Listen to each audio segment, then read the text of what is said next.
Their land is also full of idols. They worship the work of their own hands, that which their own fingers have made. Notice the repetition. He doesn't just say something once. He repeats it, and he's using symbols. Land full of idols. They worship the workmanship of their own hands, that which their own fingers have made.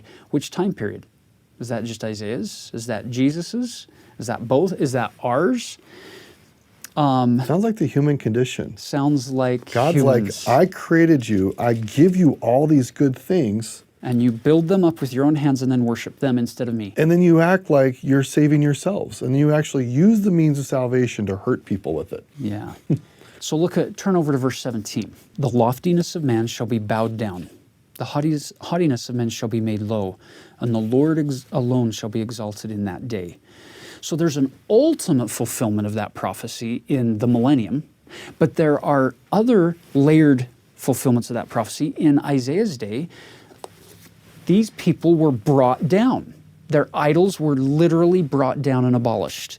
And the Lord alone is exalted in that day. In the time of Jesus, the Roman conquest in 68, 69, 70 AD, that they are brought down and they are totally destroyed. Now look how he describes this. Instead of just saying it like a Greek mindset would prefer, which is, yeah, they're going to be destroyed and all their riches are going to be taken away. Isaiah doesn't do that. He paints a symbolic picture for us. Look at verse 18. The idols he shall utterly abolish, and they shall go into the holes of the rocks and into the caves of the earth, for the fear of the Lord shall come upon them, and the glory of his majesty shall smite them. They've been worshiping these idols as gods. Now when the real thing comes to town, they're like, whoa, this is scary, and he's going to shake terribly the earth, it says. Verse 20, and in that day a man shall cast his idols of silver and his idols of gold, which he hath made for himself to worship, to the moles and to the bats. I don't know about you, but it's way more powerful for me when you slow down and you stop reading and you start searching and you say, what message was Isaiah trying to communicate here? And why did he pick the symbols that he did to communicate that thought to us as a seer? He picked two animals, mole and a bat. What do moles and bats have in common? They're two of the only animals in the whole world who do there are a lot of them, but these are the two major ones who do their work in the dark, who do their work without relying on sight. And if you stop and think about it, what is an idol of gold or an idol of silver to a bat? What does it look like? To a blind bat. Or to a mole under the ground that comes across this idol. Does it say, oh, I found some gold, I'm rich, wow. I'm better than all the other moles. I'm better than every other mole down here. That idol means no more to the bat and the mole than a polished rock would, or even a non-polished rock.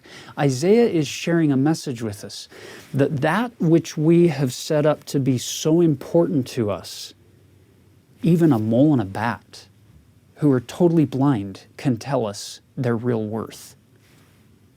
Nothing compared to the God of heaven who holds worlds without number in his hand. So it's a beautiful way if you can get out of the Greek mindset and put on Hebrew symbolism lenses when you're reading in Isaiah and just slow down. Ask a lot of questions. Hold up a verse and turn it and say, why did he pick that? Why did he say that? And you're not going to know all the answers because they're waiting to be revealed over time. You're going to keep getting them as you get more and more familiar with this manner of prophesying. That's just one little example.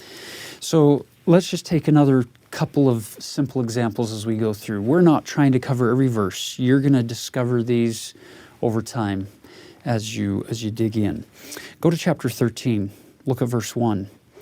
For behold, the Lord of hosts, doth take away from Jerusalem and from Judah the stay and the staff, the whole staff of bread and the whole stay of water.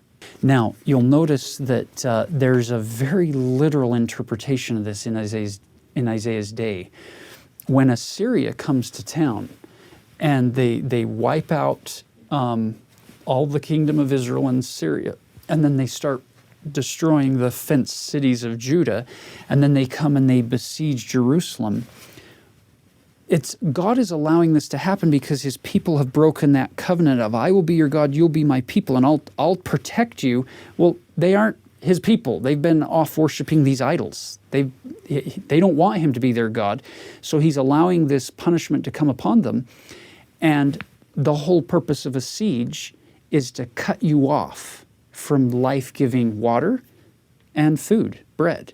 So you can see the fulfillment in Isaiah's day very clearly in verse 1, that God's allowing them to lose their stay and their staff. And you can see that in Jesus' day. As they reject the Messiah and they reject the apostles, God allows the Romans to come in and take away and siege Jerusalem again.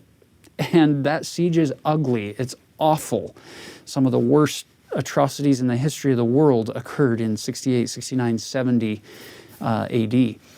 People were famished, no water, no food. We're not going to talk about what happened because of that, but it was pretty terrible. That's right. Now, here's the point. If all we do is read Isaiah with only a historical lens on, that's helpful, that's good. But there's a better way to do it, which is to read it with, understand the historical setting, but also do what Nephi said, which is liken all scriptures unto us. You look at our day, and nobody's besieging our cities, cutting us off from water. But you stop and think about the covenantal connection we have with Jesus and with God. There's some real significance today that I don't think Isaiah intended back in his day, but Nephi invited us to liken it, so we're going to liken it, which is don't do things so that you get cut off from the bread and the water. The stay and the staff of life in a covenantal relationship with God is every week. Like food and water, you have to keep getting it. So you go every week to the sacrament table to reestablish and make that new covenant and restore that covenant with God. I want you to be my God, we'll be your people. We partake of the bread and the water. When does that get removed from somebody?